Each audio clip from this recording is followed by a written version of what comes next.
മക്കളെ റാത്തല്ല ഇതിന് വോയിസ് നൽകാൻ എനിക്ക് കഴിയുന്നില്ല കേട്ടോ. കാരണം എൻ്റെ സിറ്റുവേഷൻ അങ്ങനത്തെ ഒരു സിറ്റുവേഷനല്ല. ഇതിലൊരു അപകടത്തിൽ നിന്ന് രക്ഷപ്പെട്ടൊരു സന്ദർഭമാണ്. പക്ഷേ കൽപ്പകഞ്ചേരി പോലീസ് ബിഗ് സല്യൂട്ട്. എന്താ പറയുക, എത്രത്തോളം നന്ദിയുണ്ടെന്ന് എനിക്കറിയില്ല. അതേപോലെ തന്നെ തിരൂർ ഫയർഫോഴ്സ് ഉദ്യോഗസ്ഥന്മാർ. അപ്പോൾ എന്താ വെച്ചാൽ ഇൻഷാ അല്ലാ അവരൊക്കെ ഒരു വീഡിയോ കിട്ടുകയാണെങ്കിൽ നമുക്ക് ചെയ്യാം. അതിൽ വിശദമായിട്ടുള്ള സംസാരങ്ങൾ എന്ത് ചെയ്യാം, നമുക്ക് സംസാരിക്കാം. കാരണം കൽപ്പകഞ്ചേരി പോലീസ് സ്റ്റേഷനിൽ നമ്മൾ നേരെ പോയി അറിയിക്കുന്ന ഒരു 10-20 മിനിറ്റിനുള്ളിൽ അവരെത്തിയിട്ട് അതിരാവിലെ വരെ എന്ത് ചെയ്യും, കഠിന പ്രയത്നത്തിൻ്റെ ഒടുവിലാണ് ഒരു ജീവൻ അവർക്ക് രക്ഷിക്കാൻ സാധിച്ചത്. അതേപോലെ തന്നെ തിരൂർ ഫയർഫോഴ്സിൻ്റെ ഉദ്യോഗസ്ഥന്മാരോട്, അതേ എക്സ്പെഷ്യലി ബിജു സാറാണ് ഇതിന് നേതൃത്വം കൊടുത്തതെന്നാണ് ഞാൻ മനസ്സിലാക്കുന്നത്. അപ്പോൾ ഇൻഷാ അല്ലാ അവരൊക്കെ 1000 നന്ദി പറയാണ് തിരൂർ ഫയർഫോഴ്സ് ഉദ്യോഗസ്ഥന്മാരോട്. കാരണം വിളിച്ച സമയത്ത് ഒട്ടും മടി കൂടാതെ അവരെന്ത് ചെയ്താണ്, ആംബുലൻസ് പോലും, അതായത് ഗവൺമെൻറ് ഹോസ്പിറ്റലിലേക്ക് വിളിച്ച് പറഞ്ഞിട്ട് അതിനുള്ള ആംബുലൻസ് പോലും എന്ത് ചെയ്യാണ്, സജ്ജീകരിക്കണ്ട. അപ്പോൾ എന്ത് ചെയ്യുക, ഇൻഷാ അല്ലാ ബാക്കി വിഷ്വൽസ് നിങ്ങൾക്ക് കാണാം. ഓരോരോ ദിവസവും നമുക്ക് എന്ത് ചെയ്യരുത്, നിങ്ങൾ ആരും ശപിക്കരുത്. ഇതൊന്നും നിങ്ങൾക്ക് പാഠങ്ങൾ ഉൾക്കൊള്ളാൻ വേണ്ടിയിട്ടാണ്. നമ്മളെ ജീവിതത്തിൽ നമ്മൾ എന്ത് ചെയ്യുക, മറ്റുള്ളവരെ സഹായിക്കാൻ വേണ്ടി നമ്മളെ മനസ്സ് സന്നദ്ധമാവാൻ വേണ്ടിയിട്ടാണ് ഈ വീഡിയോ ഒക്കെ എടുത്തത്.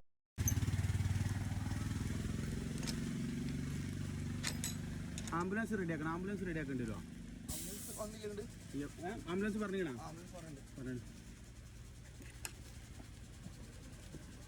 എന്താ സംഭവം? സംഭവം ആള് കുടുങ്ങിപ്പോയി. അതിൻ്റെ ഉള്ളിൽ സ്റ്റാറിങ്ങിൻ്റെ ഉള്ളിലാണ്. കട്ടിങ്ങിന് ആവശ്യം ഞാൻ പിടിക്കണം സാറേ. ചെയ്താ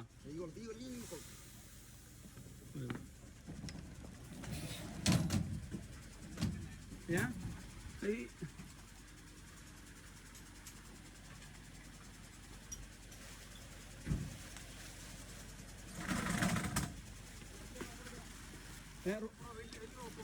വലിയ റോപ്പ്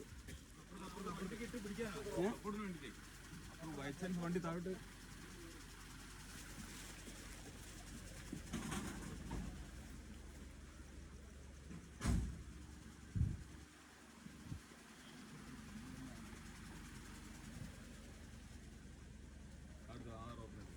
ലോറി വരാൻ പറഞ്ഞ ഈ വണ്ടി ഇട്ടിട്ട് പിടിക്കണം.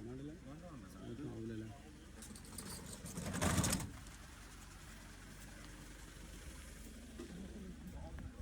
കുറച്ച് ഇതാ ഞാൻ തരാം. ഡീസൽ ടാങ്ക് നോക്കണം സാറേ. ഞാനിവിടെ സാറേ, നിങ്ങളെന്നാ അവിടെ ഓഫീസിലുണ്ടായിരുന്നേ? നിങ്ങളെന്നാ ഓഫീസിലുണ്ടായിരുന്നേ? ലൈറ്റ് അടിക്കണം ഇങ്ങോട്ട്. ലൈറ്റ് കൊണ്ടുവരുന്നത് നല്ലതാണല്ലേ? നമുക്ക്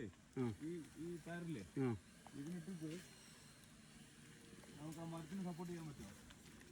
അവിടെ ആണ് ചെയ്യാൻ ചാൻസ് ഇല്ല. ഇവിടെ ഒരു തെങ്ങുമ്മ ഇരിക്കുകയാണ്. തെങ്ങ് താവുകയാണെങ്കിലേ തെങ്ങ് താഴ്ന്നു പോകണമെങ്കിൽ കട്ടയും അമർന്ന് പോകില്ല. അല്ല വണ്ടിമ കെട്ടിയാലോ? ഈ വണ്ടിമ കെട്ടൽ നടത്തോ? ഈ നിങ്ങളെ വണ്ടി സൈഡ് ആയിക്കാണ്ട് മരത്തിനോട് കെട്ടി ആണ്ട് ചായയുള്ളൂ. ആ മരം അത്ര അകലായതുകൊണ്ട് അങ്ങോട്ട് ചായാൻ ചാൻസ് ഉള്ളൂ. എന്തായാലും കെട്ടിന്.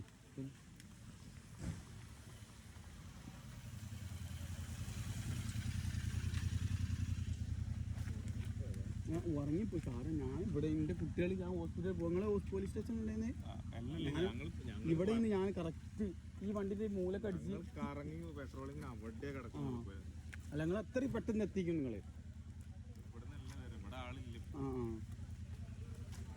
കഴിച്ചിലായതാണ് ഞാൻ ഓട്ടോസിലേന്നേ.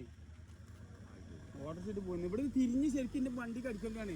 ഞാൻ ഒഴിഞ്ഞ് കൂടി വിട്ട്. ഞാൻ ഉറങ്ങിക്കണെന്ന് എനിക്ക് മനസ്സിലായത്, ചെറിയൊരു മനസ്സിലായപ്പോൾ കൂടി വിടേ ഞാൻ. തെങ്ങിന് കുത്തി. പക്ഷെ ആ കട്ട് ചെയ്യുമ്പോൾ തെങ്ങ് ചിലപ്പോൾ മറ്റേ തെങ്ങിന് ലോഡ് വന്നാൽ വീഴാൻ ചാൻസ് കൂടുതലാണ്. ഈ വണ്ടി ഇവിടെ നിർത്തിയാണ്ട് കെട്ടാൻ പറ്റുമോ? ആ പോലീസ് വണ്ടി ആണ്ട് കയറ്റിയിട്ടാണ്ട് ബ്ലോക്ക് ആയിക്കാണ്ടേ. ഈ വണ്ടിന്റെ ബാക്കിൽ ഡിഫറൻസില്ലേ? കെട്ടിയിട്ട്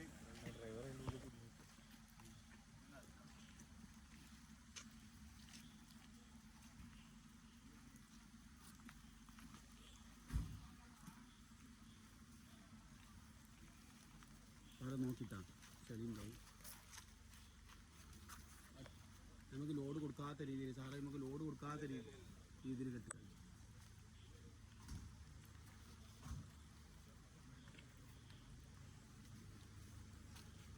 ഡബിളാക്കിയിടണ സാറേ, ഡബിളാക്കിയിടണ.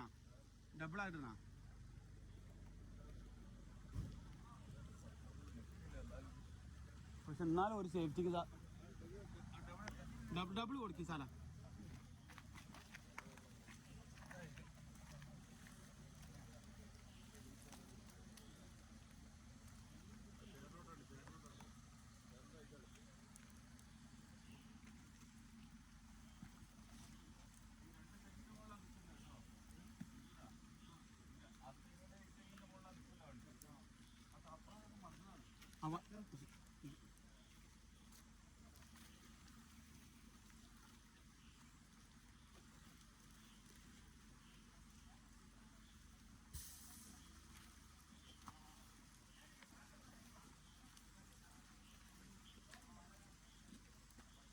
ലോഡ് കൊടുക്കുമ്പോ തെങ്ങ് മുറിയോന്ന് ശ്രദ്ധിക്കണേ.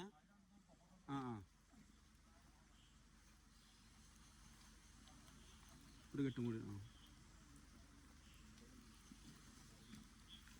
കെട്ടിടാനൊരു സംവിധാനം ഇല്ലല്ലേ?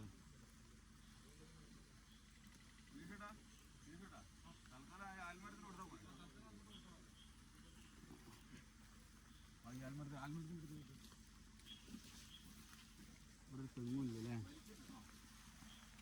ഇല്ല.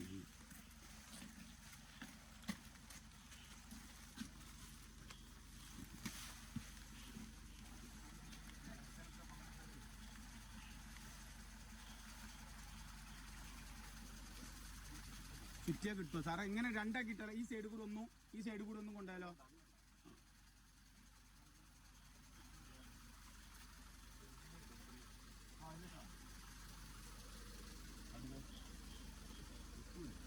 ഒന്നുകൂടി വലിയാണ്ട്.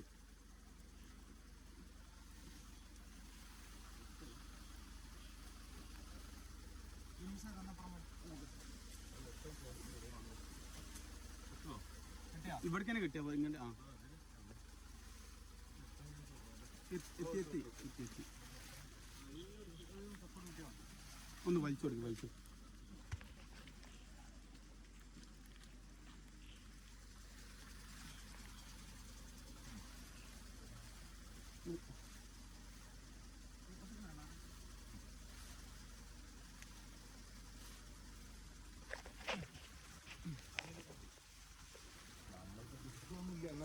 എന്നാലും സേഫ്റ്റിക്ക് നല്ലതാണ് സാറ് പറഞ്ഞ പോലെ തന്നെ.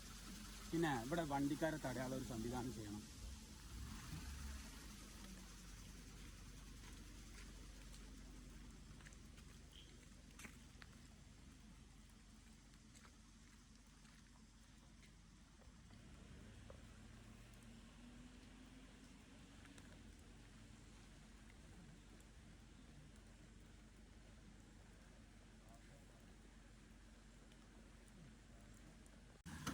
നിങ്ങൾ ഗവൺമെന്റ് ഹോസ്പിറ്റലിനാ? നമുക്ക് കറക്റ്റ് ടൈമിന് എത്തി. എന്നാ വരി വാ പൊന്നെ. വേണ്ട എൻ്റെ കുട്ടിക്ക് എന്താ പാട്? കാണിക്കട്ടാ.